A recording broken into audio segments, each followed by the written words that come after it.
Welcome back to the channel. Today I'd like to invite you to take a look at happiness, to think about happiness, to think about your own happiness. Like, what is it? I came up with a definition. Here's a definition of it. Happiness.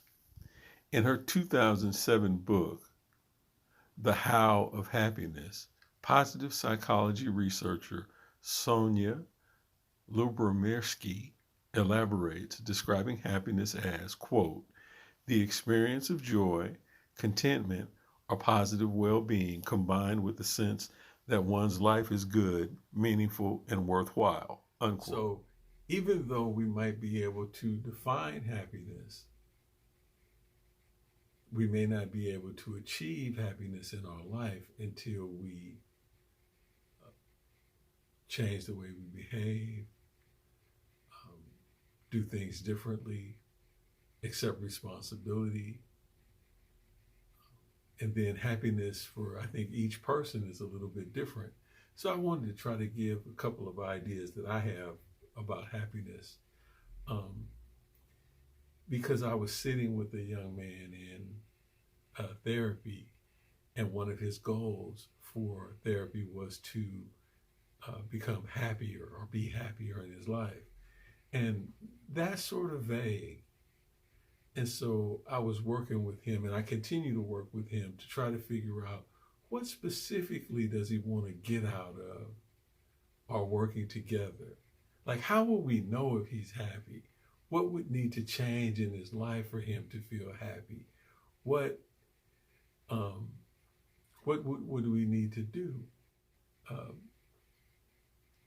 People will want to be happy, or they'll want a better relationship without really knowing what it is that they want, or how would they know if they got what they wanted, or what would need to change in order for them to be happier or for them to have a better relationship.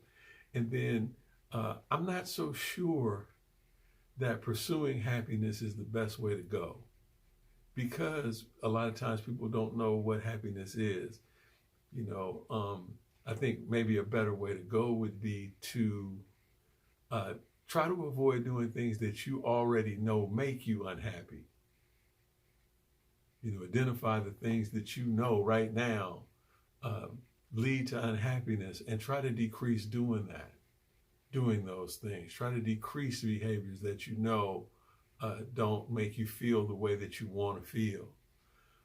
I think another thing about happiness is, I think happiness results from taking responsibility. Because like when we stop behaviors, like this particular client that I was talking to, he's in drug treatment. And one of the real frightening things about drug treatment for many people is that when we stop using drugs, when we stop a destructive behavior, there really is nothing on the other side. It's not like you can stop a behavior and you automatically walk into a brand new life. What you're left with after you stop a troublesome behavior is a void. And the person has to repopulate that void with something else. And that's the hard part, because that requires responsibility. And I would say that taking responsibility, is a contributor to happiness. It won't entire, you could obviously take responsibility for the wrong things and you could be unhappy. But if you take responsibility for the right things in your life, it can lead to happiness. So I think responsibility is a big key. I think that anytime we can decrease sadness, we automatically increase happiness. When we practice principles in our lives like honesty, open-mindedness, willingness, faith, trust, commitment, I think when we begin to use those things in our lives and practice those ideals and those principles, that it increases happiness. I think compassion increases happiness. To sit with my own suffering, just to sit with it. Don't try to change it.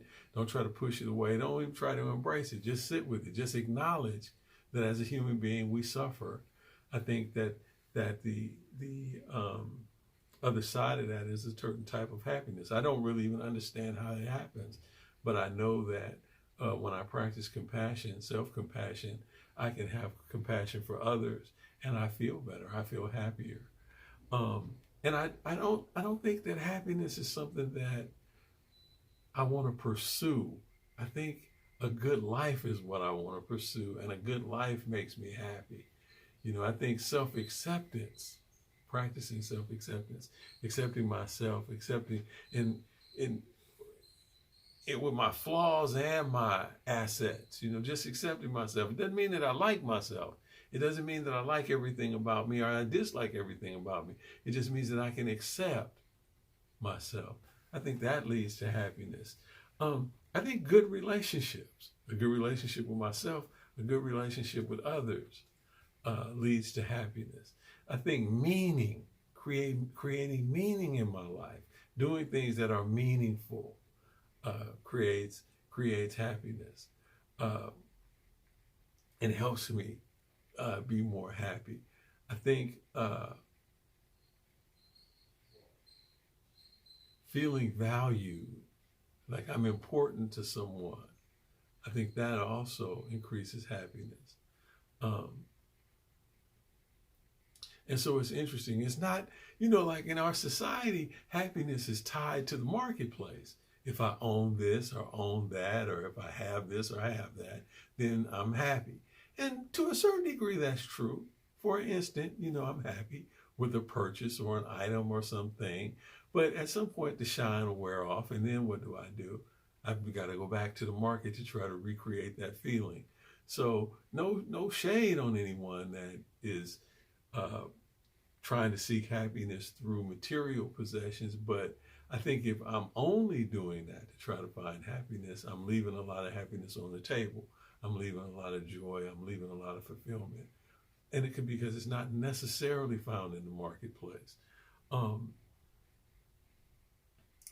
think being at peace with myself, and when I say being at peace, like when I look at my internal conflicts, I think if I can just accept that I have internal conflicts, not necessarily make them go away, but just accept that they exist, I think that I'm happier because I don't have that struggle going on. I don't have that fight internally. And if there's no problem inside spiritually, there really is not that big a problem in my life. So we're talking about, happiness. Me and pretty much everybody that I talk to, we want to explore this whole notion of happiness and what does that mean, and what does it mean to you? Because I could tell you, I could give you a lot of advice about happiness, but that advice is basically saying more about me than it is about you. And things that make me happy might not necessarily make you happy. That's why I'm talking about the responsibility that's required in order to find happiness. Each individual has to take on the responsibility themselves of trying to be a happier person or a more fulfilled person or a person that is creating more meaning in their life. And I really think it's worthwhile. Yeah, it's really worthwhile to try to think about it. And I don't know what happiness is. I got a definition, and that definition is okay. It goes so far, but there's more that we can say about happiness. There's more that we can say about contentment. There's more we can say about feeling fulfilled. We're not going to get it all here in this video. We got to get out there and try to make it and try to figure it out. I think when I'm grateful, when I have gratitude for what I have. I think another thing that leads to happiness is being in the present moment.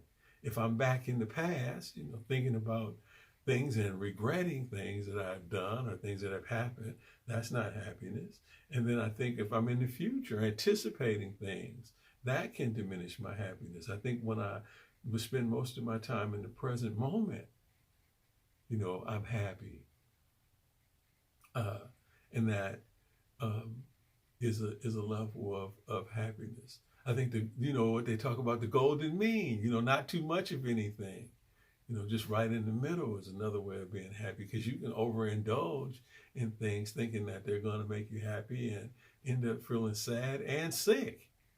So, I think in one of my videos, I was talking about mind states, the parent, the child, the adult. I think the adult thinks about, kids want to be happy. They just want to be happy without thinking about it. They have the ability to do that. But that adult is the one that can really think about, how to create meaning and how to achieve happiness in one's life, how to change situations that might be unhappy to situations that are happier, And I think the adult realizes that happiness doesn't last forever. And that adult doesn't panic over that, doesn't tantrum over that. The child is upset when happiness ends or when playtime is over, but that adult is able to recognize and deal with the fact that happiness is sort of like it rises and falls. I have a lot of it some days I don't have so much. And there are things that I can do to increase my level of happiness. And so, maybe this left you more confused than before you start looking at it, but I think that these kinds of conversations, these kinds of questions that we ask ourselves, the pursuit of knowledge and wisdom is worthwhile because those things do create happiness. Learning is a high. When we talk to each other about these kinds of things and explore with each other what it is that makes us happy or what we would like to have or what we're trying to do in our life, I think it gives us more options. And to some degree, options can lead to happiness, but they can also, everything has a downside. And seeing things in that way, again, the golden mean, can allow me to maintain more happiness. Nothing is perfect. No situation is perfect. And whatever choices we make from a variety of suffering. And that's an adult mind, a mature mind. Not necessarily an adolescent mind that thinks like that. And that is an important aspect of happiness and true happiness. So let me know what you think in the comments. Thank you for listening. Till next time.